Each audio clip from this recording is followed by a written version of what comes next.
Hi everyone, happy Earth Day and welcome to episode 6 of Rhea and June. Today we're talking about plant fibers or vegetable fibers. This is in part 7 of the book, Materials. We still haven't even gotten to yarn, we're just talking about raw materials, the things that are used to make yarn. Plant fibers get a bad rap in the knitting world because they're known as being a bit finicky and difficult to work with. They aren't really inherently bad, it's just a matter of knowing what the pitfalls are so you can work around them. They are very absorbing and they also conduct heat away from the body, so they're great to wear in warmer months.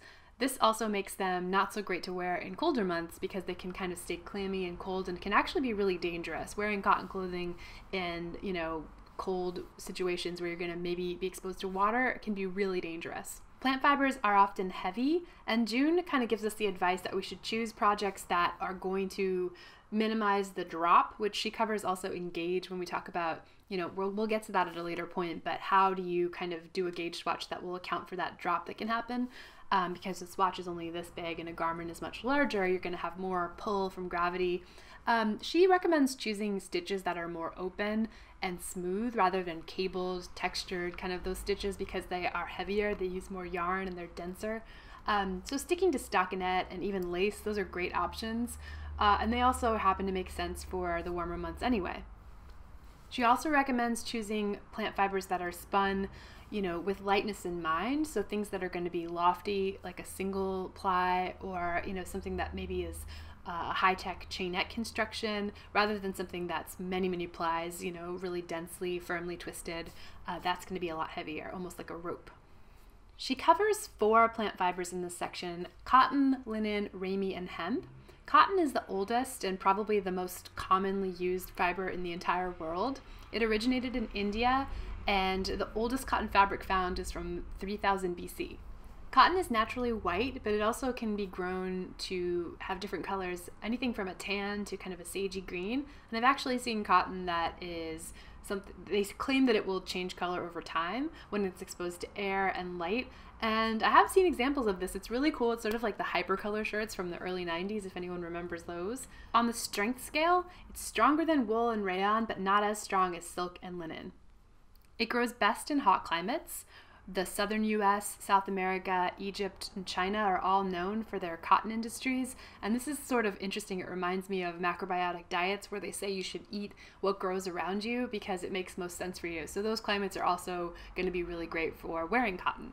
Unfortunately, large-scale cotton production requires a lot of pesticides and fertilizers and water, which is why it's gotten a bit of a bad rap environmentally. But if you stick to organic cottons, you can help minimize the impact of that. And that's what we use for the kiwi, the Zealana kiwi, which is the only plant fiber blend that we have in the line right now.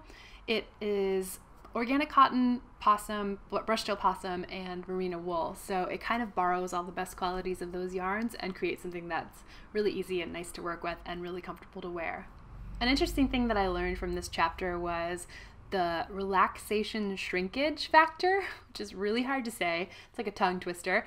And it's about basically when cotton is under tension, when you're either knitting it on an industrial scale or weaving it, it is stretched, and then when it doesn't regain its natural kind of shape until it's washed and dried. So this is kind of what happens when you buy something that hasn't been pre-shrunk and throw it in the wash for the first time and it shrinks up. You're actually just seeing it relax and get back to its natural shape after it's been stretched. So if you have a cotton piece that has gotten out of shape, you can easily revive it by washing it and drying it, but June notes that this is something that will go away over time. It won't last forever, that property of being able to snap back into shape. If you ever see the term mercerized on a cotton, you're probably going to be holding a skein that is shiny and bright and smooth. I think of it as like the classy version of cotton. You have the rustic cotton ball one that is matte and fuzzy almost and has that soft quality. And then the mercerized one is grown up, sort of if you want to knit something that's going to be appropriate for more formal occasions, or you don't want to deal with the fuzz and the kind of lint that comes from cotton, choose something that's mercerized. They're primed to be able to take dye a lot better, so you'll get brighter colors, and they're reflective because they've been straightened and smoothed. Something I didn't know about linen is that I knew it was from the flax family, and the flax flower is something that grows, alongside linen, but linseed oil is from linen, and that makes total sense if you think of the name. It was the most important fiber in the Western world before cotton was imported, so it has a long, long history, and it's more labor intensive to produce than cotton, so it costs more. Bast fibers are sort of the outer layer of the kind of plant, and if you think about the bark on a tree, those cellulosic fibers on the outside is called the bast, and that's what linen is made from. Those have to be softened somehow, and it's either done with moisture and bacteria or chemicals. And then after that's done, it's heckled, which is really funny because I've only ever heard that word used applied to like comedians or musicians being heckled by an unruly audience member, but it can actually be done physically, and it has to be done to break the fibers apart from the coarser core. So they have to be beaten onto, I was at the Textile Museum in Lowell, Massachusetts, and I saw these like spiky nails sticking on a board, and basically they're just whipped onto that until the fibers all separate, which is really labor intensive, and it made me appreciate linen even more than I already did. Linen can get up to 20 inches in staple length, which means that it can be a very smooth fiber. The higher qualities of linen will be extremely smooth, and because there's nothing, kind of poking out, there's little to no risk of itching. It's one thing that actually gets better with age, and June has a really interesting point about how linen garments will often go out of fashion before they can be fully appreciated, before they kind of mature into their wonderful qualities. And I think that's something to keep in mind when you're choosing projects that are going to use linen yarn. Choose something that you're not going to get sick of, something that's basic and that you can keep around for a long time so you get to see that wonderful aging process. Linen is heavy and absorbing just like cotton. It lacks the elasticity just like cotton. It has those limitations, but it's actually more stable, so it's not as subject to distortion.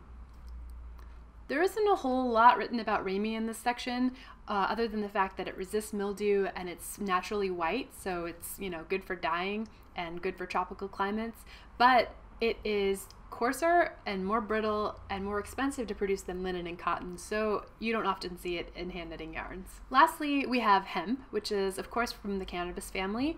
It was originally used for paper, which I did not know, and it was used for the Gutenberg Bible, or series of Bibles, and I've actually seen that Bible. I didn't know I was looking at hemp paper. That's so cool.